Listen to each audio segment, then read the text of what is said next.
Alors ça, c'est quand même un changement de culture, en quelque sorte. Ça signifie de faire évoluer les mentalités à l'intérieur du groupe. Comment on s'y prend concrètement ?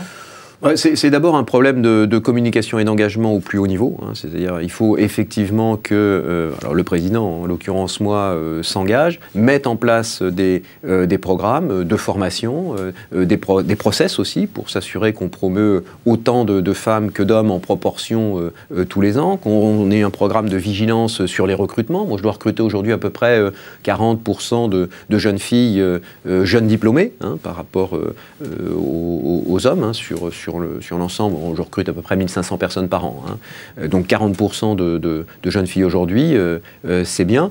Mais aussi, c'est une prise de conscience que parfois, même si vous fixez des objectifs ambitieux, l'écosystème dans lequel vous évoluez ne vous permet pas d'atteindre ces objectifs. On sait tous que les jeunes femmes sont moins présentes dans les écoles d'ingénieurs. Hein. Elles doivent être à un peu moins de 30%, alors qu'elles sont à un peu plus de 50% dans les écoles de commerce. Et comme moi, je veux un équilibre entre les écoles d'ingénieurs, les écoles de commerce et les universitaires, finalement, j'ai du mal à atteindre cet objectif. Donc il faut peser sur les écosystèmes, c'est aussi mon programme Equals, c'est-à-dire aider les jeunes filles, faire comprendre aux jeunes filles qu'elles peuvent aussi avoir un intérêt à rentrer dans les écoles d'ingénieurs, que ces métiers sont aussi faits pour elles.